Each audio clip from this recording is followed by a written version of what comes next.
الذين كفروا ويصدون عن سبيل الله والمسجد الحرام الذي جعلناه للناس سواء العاكف فيه والباد ومن يرد فيه بإلحاد بظلم نذقه من عذاب أليم. مكة المكرمة، وهذا هو بيت الله الحرام، مهبط الوحي ومهوى أفئدة المسلمين من مشارق الأرض ومغاربها، وهو البلد الأمين الذي أقسم الله سبحانه وتعالى به في كتابه، فقد جعله الله مثابة للناس وأمنا، وتوعد من أحدث فيه بالعذاب الأليم في الدنيا والآخرة.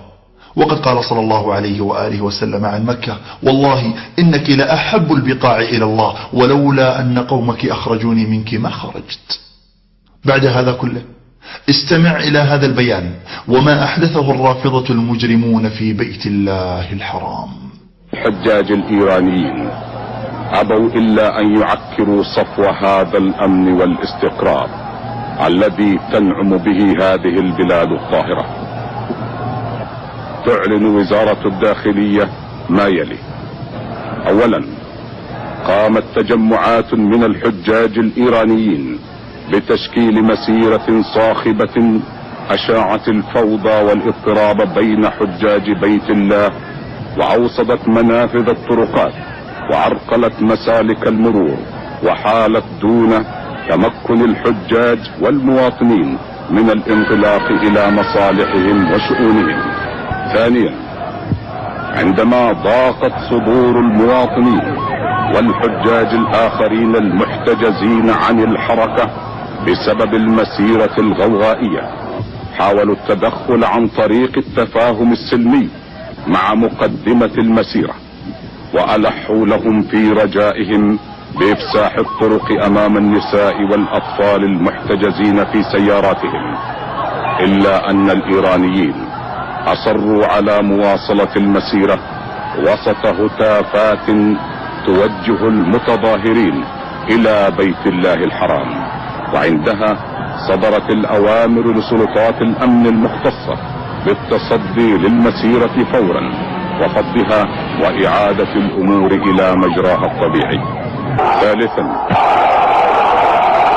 على إثر ذلك تراجع المتظاهرون في اندفاع فوضوي إلى الخلف، حيث تساقطت العشرات من النساء الذين كانوا وسط المسيرة تحت أقدام المتظاهرين، كما تساقط عشرات من الرجال الطاعنين في السن الذين زج بهم قسرا في هذه الأعمال الإجرامية.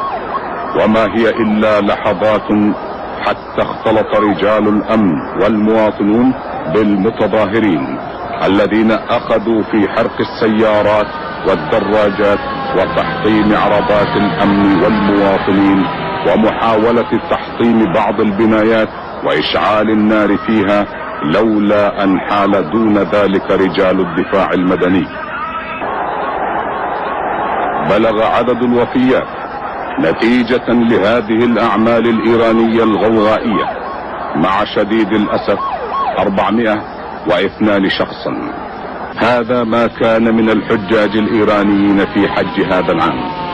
هكذا أيها الإخوة المسلمون وأيها المشاهدون يرى قادة إيران الإسلام الذي يستترون وراءه في ثورتهم الظالمة، وهكذا يرى قادة إيران أن انتهاك حرمة البيت العتيق ومناسك العبادة وقتل مئات الآلاف من المسلمين من تعاليم الإسلام الحنيف الذي يدعون أنهم حماته وأبناؤه. وها هم الإيرانيون الشيعة قد دبروا مكيدة ثانية للنيل من بيت الله الحرام سنة 1406 للهجرة. وإليك التقرير التالي. بتاريخ 3 من ذي الحجة عام 1406 للهجرة، تمكنت سلطات الأمن والجمارك من إحباط محاولة لتهريب 51 كيلوغرام من مادة C4 شديدة الانفجار مع مجموعة من الحجاج الإيرانيين قدموا على رحلة الخطوط الجوية الإيرانية رقم 3169. تبدأ الإجراءات الأمنية منذ وصول الحجاج إلى أراضي المملكة، حيث يقوم رجال الجمارك بفحص أمتعتهم للحيلولة دون وصول الممنوعات وتسربها إلى داخل البلاد. مهمة رجل الجمارك الدقة في العمل وضبط الممنوعات قبل دخول البلاد. عند وصول العفش الإيراني بدأت في تفتيش أول شنطة تفتيشا دقيقا وإخراج محتوياتها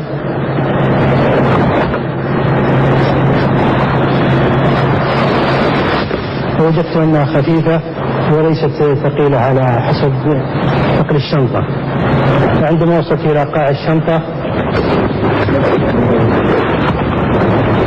وجدت أنه سميكا، ولما طرقت عليه وجدت به صوت قريب وتفريغ. قمت بنزل العجلات وإخراج اللوح وتسليم الشنطة ومحتوياتها لرئيس السارة. وعلى الفور بدأ في فحص حقائب ركاب الطائرة الإيرانية، وكان من الضروري فصل عجلات الحقائب لإخراج الألواح الخشبية، وتم استخراج المادة التي بلغ وزنها 51 كيلوغرام. هذه المادة تسمى C4 وهي من المواد الشديدة الانفجار، وهذه المادة تعتبر من المواد العسكرية التي لا يمكن الحصول عليها تجاريا، فهي تصنع في المصانع الحربية.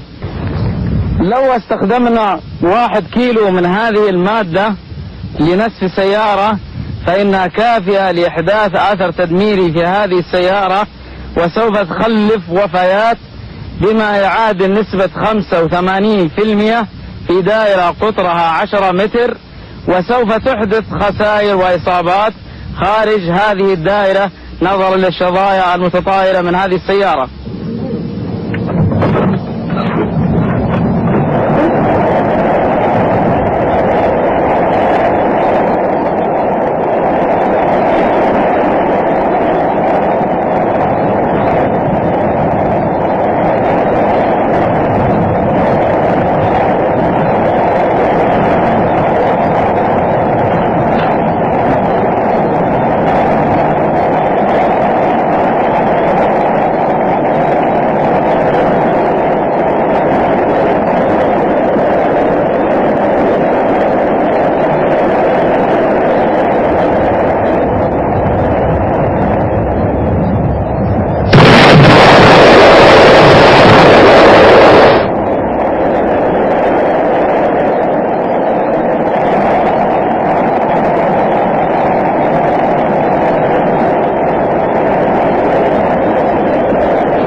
الكمية التي تم ضبطها مع الحجاج الإيرانيين هي 51 كيلو جرام من مادة C4، أي هذه المادة.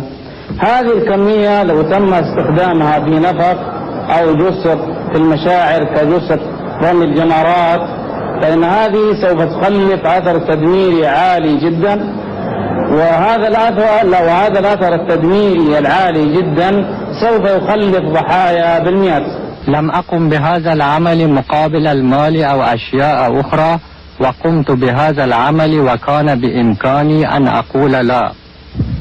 بعد از اینکه رضا توکلی اصرار کرد برادر من راضی نمیشد این کار رو بکنه. رغم إصرار رضا توکلی على نقل المتفجرات إلى المملكة لم